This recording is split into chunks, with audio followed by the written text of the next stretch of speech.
फ़अऊज़ु बिल्लाहि मिनश्शैतानिर्रजीम वल्लज़ीना जाहदू फ़ीना लनहदियन्नहुम सुबुलना व इन्नल्लाहा लमअल मुहसिनीन। सदक़ल्लाहुल अलीयुल अज़ीम। हमारे मुल्क में दो दिन, एक 15 अगस्त का और दूसरा दिन 26 जनवरी का, ये पूरे मुल्क की सतह पर एक जश्न की हैसियत से मनाए जाते हैं। 15 अगस्त हर साल हमें ये याद दिलाता है कि इसी तारीख को हमारा मुल्क अंग्रेजों से आज़ाद हुआ था। आज़ादी की तारीख अगरचे 15 अगस्त 1947 की, लेकिन इस आज़ादी के हुसूल के लिए जो जिद्दोजहद हुई है, जो कुर्बानियाँ दी गई हैं और जो तवील मेहनत और कद्दोकाविश की गई है, उसकी तारीख बड़ी तवील है। और इस पूरी तारीख के अंदर, इस पूरी जिद्दोजहद आज़ादी के अंदर मुसलमानों का जो किरदार है वो नाकाबिल फरामोश है और उसको किसी भी तरीके से नजरअंदाज नहीं किया जा सकता।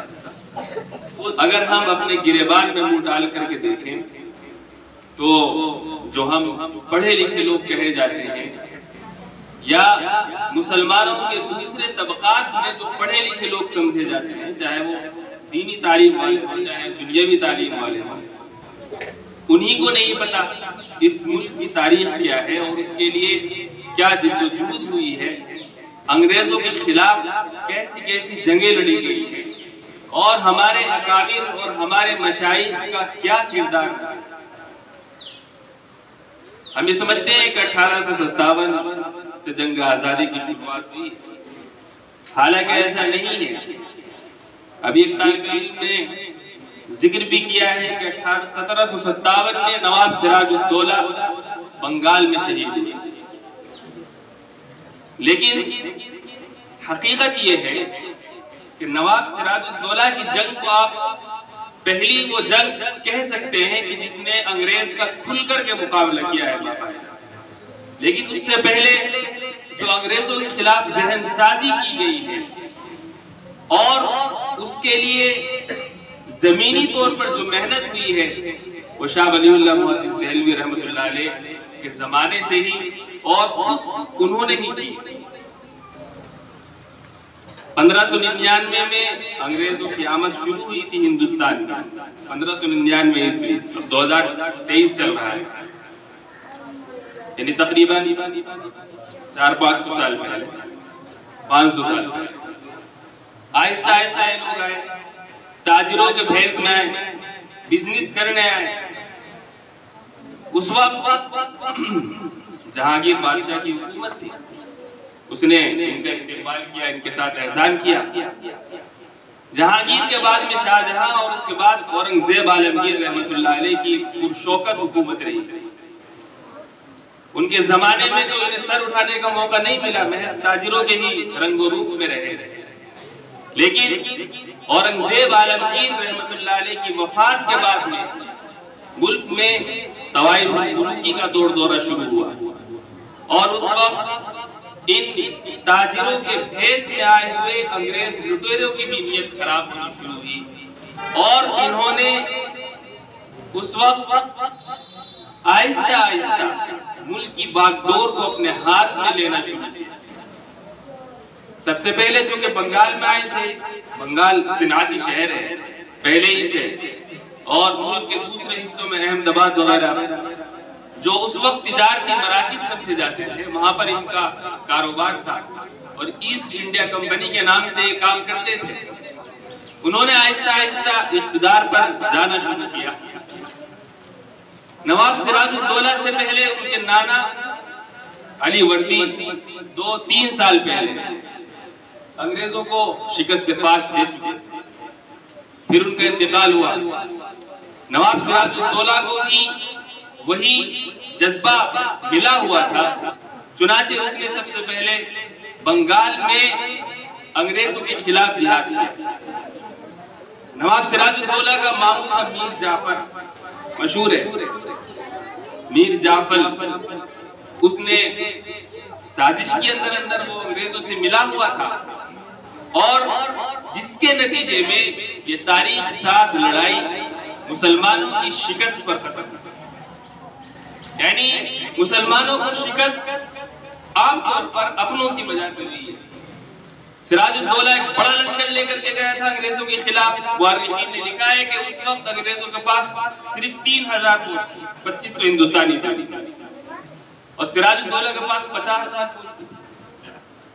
लेकिन चूंकि मीर जाफर जो उसका वजीर था सिराजुद्दौला का और मामू भी था, हुकूमत के लालच में आकर के वो अंग्रेजों से मिल गया और उसके अंदर बगावत कर दी और कुछ दीगर असबाब भी ऐसे पैदा हुए, तफसील में जाना नहीं चाहता, जिसकी वजह से ये जंग मुसलमानों की शिकस्त पर खत्म हुई और सिराजुद्दौला को शहीद कर दिया गया।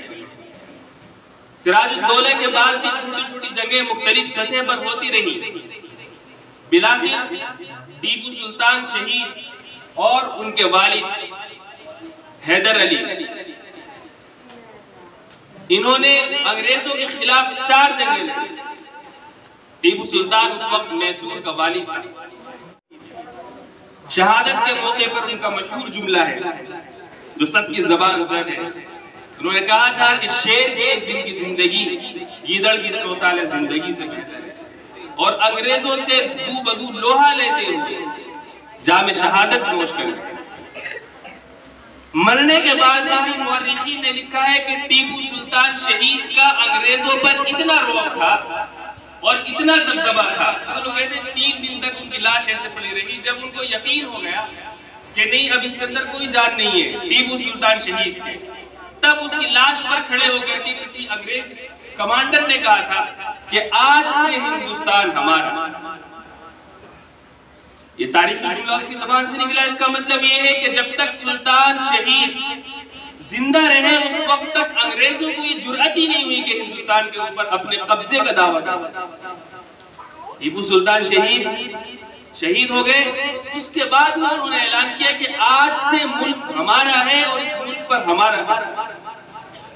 कितना जबरदस्त आदमी होगा टीपू सुल्तान शहीद। आमतौर पर किताबों में लोग उसकी तस्वीर देखते हैं दाढ़ी मुड़ी हुई, और उनकी हकीकी तस्वीर नहीं है। वो एक बहादुर और निडर बादशाह होने के साथ साथ एक साहिब किरदार और साहिब अमल, पक्के और सच्चे मुसलमान भी। पराई से 5 नमाज़ें जो फर्ज हैं वो तो छूटी नहीं उनकी, नवाफिल, तहज्जुद और इन सब चीजों का भी बहुत जबरदस्त एहतमाम था। बहरहाल किस्सा मुख्तसर, ये सिलसिला चलता रहा। अब तक इस जंग में जो अंग्रेजों से हो रही है, कायदाना किरदार सिर्फ और सिर्फ मुसलमानों का है, किसी दूसरी कौम का नहीं है हिंदुस्तान। उसके बाद में 1803 आ जाता है।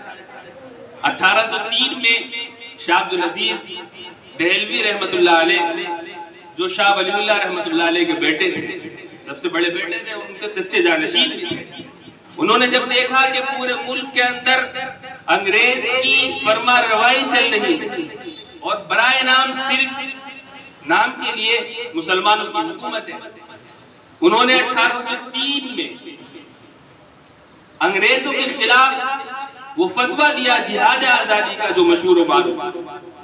शाह अब्दुल अजीज की हैसियत कोई ऐसी नहीं थी, बल्कि वो उस वक्त के काबिल एहतराम आलिम रब्बानी और एक अजीम उस्ताद था।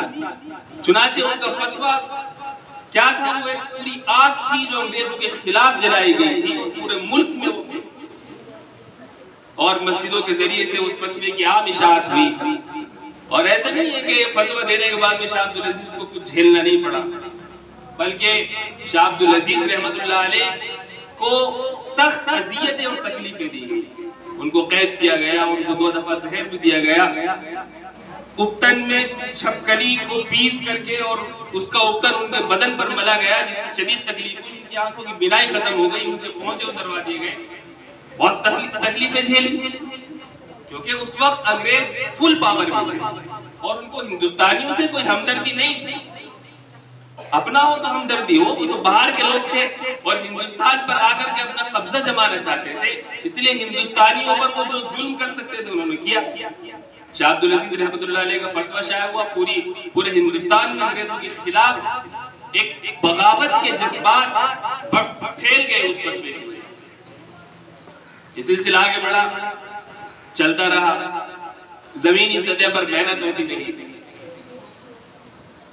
उसके बाद में मशहूर ज़माना तहरीक हजरत सैयद अहमद शहीद रहमतुल्लाह अलैह जो और हजरत शाह इस्माइल शहीद जो शाह अब्दुल अजीज रहमतुल्लाह अलैह के खानदान के थे, उन्होंने महाज संभाला। 1858 में बाकायदा उन्होंने अलग से ये जिद्दोजहद आजादी शुरू की और पूरे मुल्क में उन्होंने दौरा किया, जमीनी सतह पर मेहनत की, मुख्तलिफ झिड़पें होती रही।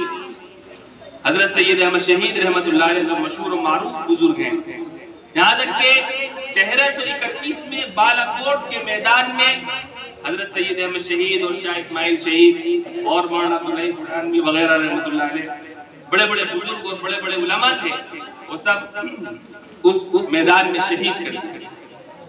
ये जिद्दोजहद आजादी है। हजरत सैयद अहमद शहीद इस्माइल शहीद रहमतुल्लाह अलैह शहीद तो हो गए, लेकिन उनके मुरीदीन, उनके शागिर्द और उनके खुलफा जो हिंदुस्तान ही में नहीं हिंदुस्तान से बाहर भी और उनके दिलों के अंदर अंग्रेजों के खिलाफ दुश्मनी भरी हुई थी, उन्होंने उनके मिशन को नाकाम या बंद नहीं होने दी, जमीनी सतह पर मेहनत की। तारीख में तवील है, उलमाए सादिक़ीन का बड़ा तवील तज़किरा है जिहाद आजादी के सिलसिले में, सब उलमा। अभी तक आप देख रहे हैं कि 1831 में जंग हुई है, 1803 में फतवा दिया गया है, 1799 में टीपू सुल्तान शहीद हुए हैं, उन्होंने 4 जंगें लड़ी हैं। उससे पहले नवाब सिराजुद्दौला और उसके नाना, उनसे पहले अली वर्दी ने अंग्रेजों के खिलाफ जो जिहाद किए हैं उनमें सिर्फ और सिर्फ मुसलमान ने किसी और की शिरकत नहीं की। चुनांचे ये सिलसिला चलता रहा, उनके खुलफा जमीनी सतह पर मेहनत करते रहे, यहाँ तक के 1857 का मशहूर ज़माना वाक़या रूनुमा होता है।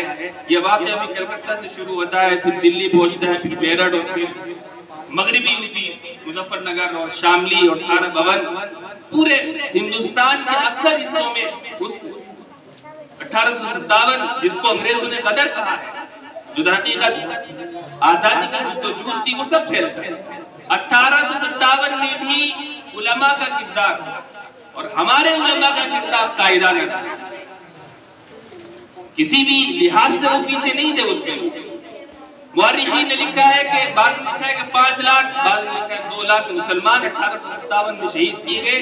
5000 या 50,000 उसमें सिर्फ उलमा जिन्होंने जामे शहादत की। मकसद तारीख की तफसीलात बताना नहीं है, सिर्फ ये बताना है हमारी नई नस्ल को कि हमारे बुजुर्गों का हिंदुस्तान की आजादी में क्या किरदार था। 1857 में बज़ाहिर यहाँ पर भी वही वाक़या पेश आया अपनों की गद्दारी की वजह से, और खुद हमारे लोगों की फौजों के मुनज़्ज़म न होने की वजह से शिकस्त हो गई।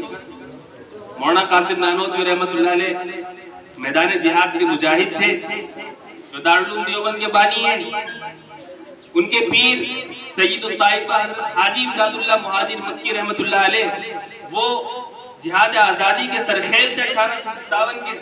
उनके खुलाफा में मौलाना कासिम नानोतवी थे, हाफिज जामी शहीद रहमतुल्लाह अलैह थे, और इसके अलावा दीगर उलमा थे जिन्होंने बाकायदा अमली तौर पर जिहाद किया, बातों से नहीं, अमली तौर पर। मौलाना कासिम नानोतवी की गोली लगी है, हाफिज जामी शहीद हुए हैं, मौलाना रशीद अहमद गंगोही बाकायदा खुद पर सरे पैकार थे, और 1857 के बाद उनको कैदोबंद की सऊबत झेलनी पड़ी। अलगरज 1857 भी हुआ, हमारा किरदार उसमें कायदाना रहा। हाँ, अलबत्ता उससे पहली जंगों में और 1857 की जंग में फर्क ये था कि इसमें गैर मुस्लिम भी हमारे साथ शरीक थे, और 5000 गैर मुस्लिम भी इसमें मारे गए। शायद इससे पहले की जंगों में जो कि गैर मुस्लिम शरीक नहीं थे, इसलिए उनका तज़किरा भी नहीं होता। इस वाली जंग में मुसलमानों के साथ गैर मुस्लिम भी शाना बशाना थे, इसलिए बतौर खास 1857 को काफी अहमियत दी जाती है और उसको काफी हाईलाइट किया जाता है और ये समझा जाता है कि यहीं से जंग आजादी की शुरुआत हुई, हालांकि ऐसा नहीं है। बहरहाल 1857 के बाद में हालात अक्सर बदल गए और उसके बाद में अंग्रेजों का तसल्लुत मुकम्मल हो गया हिंदुस्तान के ऊपर। चुनाचे इस जंग की भी बड़ी दर्दनाक कहानियां हैं। सैकड़ों लाखों उलमा को शहीद किया गया और हजारों की तादाद में दिल्ली के मदरसे थे उनको ऊपर बुलडोजर चला दिया गया, उनको खत्म कर दिया गया, कुरान करीम के नुस्खे जला दिए गए, तरह तरह से मुसलमानों को तकलीफें दी गई।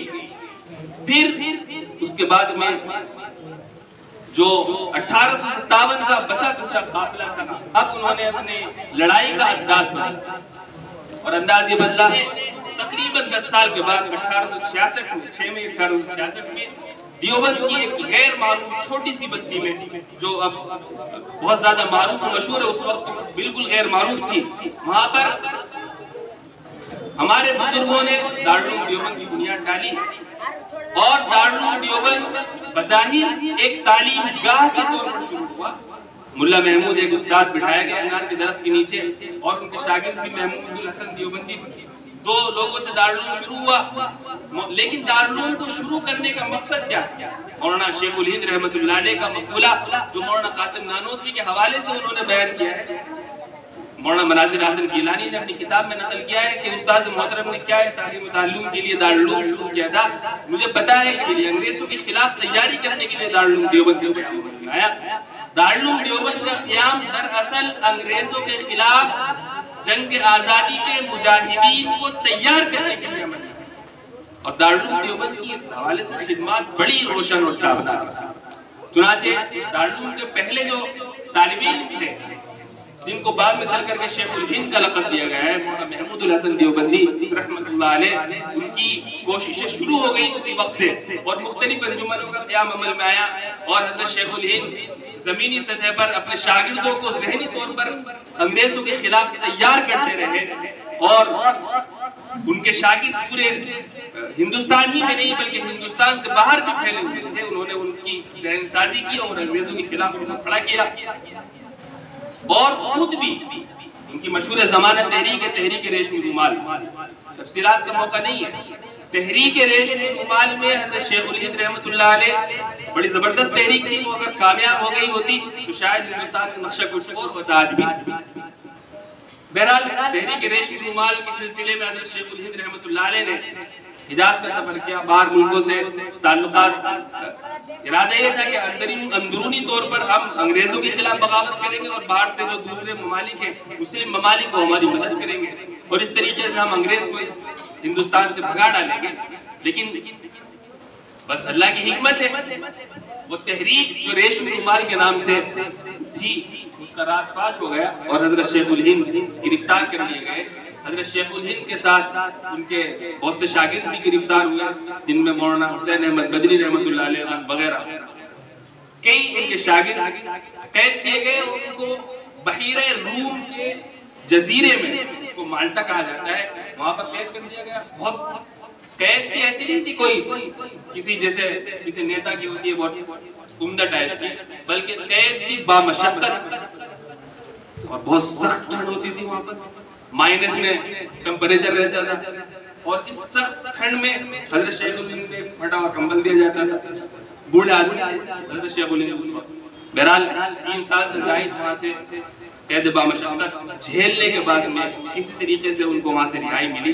इतने में हजरत शेखुल हिंद के शागिर्दों ने हिंदुस्तान के अंदर अंग्रेजों के खिलाफ एक माहौल बना दिया था और सबके दिलों में आजादी और तहरीक आजादी के हवाले से एक जज्बा और एक शोला मौजूद था। हजरत शेखुल हिंद आए हैं 1918 या 1919 में माल्टा से और उसके बाद में आप वहां से आए और आपका बड़ा जबरदस्त इस्तेमाल हुआ है हिंदुस्तान के साहिल के ऊपर और 1919 की में फिर जमीयत उलमा हिंद का क़याम अमल में आया और जमीयत उलमा हिंद का भी मकसद तकरीबन वही था कि हिंदुस्तान को आजाद करना है।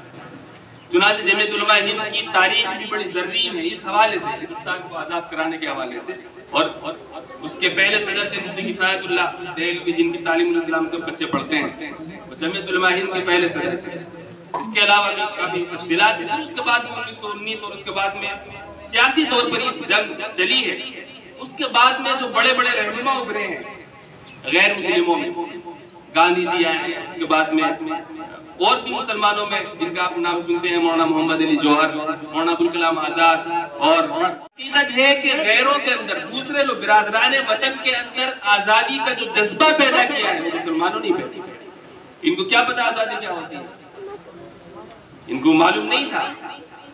फिर बहरहाल बहुत तवील जिद्दोजहद के बाद में 1947 आया और उसमें हिंदुस्तान आजाद हुआ।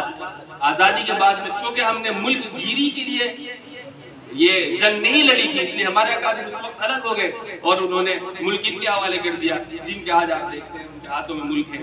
लेकिन आजादी के बाद से जो मुसलमानों के खिलाफ मुख्तलिफ तरीकों से मजालिम का एक दौर शुरू हुआ है, वो निहायत हिंदुस्तान की तारीख को शर्मिंदा करने वाला है।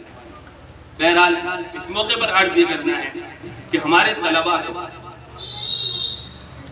अपने उलमा की तारीख से वाकिफ होना जरूरी है। इसीलिए मैंने ये तवील गुजारिश की है ताकि कुछ झलकियां आपके सामने आ जाएं और हम इस हवाले से बतौर खास अपने उलमा और अपने अकाबिर और अपने आबा व अजदाद की कुर्बानियों का तज़किरा पढ़ें, याद करें। जाहिर सी बात है आपको कोई और नहीं बताएगा, आपको खुद करना पड़ेगा, अपने असातिज़ा की निगरानी भी करना पड़ेगा, उनसे मालूम करके आपको तज़किरे पढ़ने पड़ेंगे। उन तज़किरों को पढ़ करके आपकी आंखें खुल जाएंगी, आपको हिंदुस्तान में काम करने की राहें मिलेंगी कि हमारे बड़ों ने कैसे काम किया है। मुखालिफाना हालात उनके ऊपर भी आएंगे, जान की कुर्बानियां उन्होंने भी दी हैं, माल की कुर्बानियां उनकी भी गई हैं, घर उनके भी गिराए गए हैं, बस्तियां उनकी भी उजाड़ी गई हैं, इस्मतें उनकी भी लूटी हैं, इज्जतें उनकी भी पामाल हुई हैं, खाक और खून में वो भी तड़पे हैं। बगैर कुर्बानी के कुछ भी हासिल नहीं होता है, बगैर जिद्दोजहद के कुछ भी हासिल नहीं होता है, बगैर मेहनत के कुछ भी नहीं होता। हमें मालूम होना चाहिए कि मेहनत करने का तरीका क्या होता है, कुर्बानियां किस तरीके से दी जाती है। ये सब तभी मालूम होगा जब हम अपने अकाबिर की तारीख को पढ़ेंगे और उनको सीखेंगे। मुख्तलिफ किताबें, और अब तो बहुत सारी किताबें हर जबान में मौजूद है, आप हजरात उनको अपने असातिज़ा की रहनुमाई के जरिए से हासिल करें और अपनी दर्सियात के साथ साथ उनका भी वक्तन थोड़ा थोड़ा हमारा मुताला होना चाहिए। मुताला हमारा हिंदुस्तान की तारीख पर बेहद वसी होना चाहिए और मौजूदा हालात में जब आपके आबा व अजदाद को हिंदुस्तान की तारीख से एक एक करके हटाने की कोशिश की जा रही है, अब जिम्मेदारी हमारी और बढ़ जाती है। हम इस तरीके के प्रोग्राम के जरिए से, 26 जनवरी के प्रोग्राम के जरिए से, मुख्तलिफ मुनासबतों के जरिए से अपने अकाबिर का जिक्र खैर करें और उनके तज़किरों से अपने नौजवान नस्ल को, नई नस्ल को आगाह करें।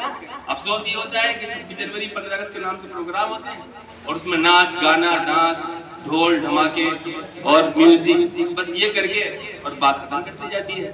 चंद नामों का, चंद नाम जो है उनका नाम ले लिया जाता है और बस सोचते हैं कि कुर्बानी जो है उनका तज़किरा हो गया और उनकी याद ताज़ा हो गई। यकीनन जिन लोगों के नाम लिए जाते हैं वो भी हिंदुस्तान की तहरीक आज़ादी में शरीक रहे हैं, लेकिन वो सब बहरहाल इसी पर हम अपनी बात खत्म करते हैं। अल्लाह से दुआ है कि अल्लाह हमें अमल करने की तौफीक अता फरमाए।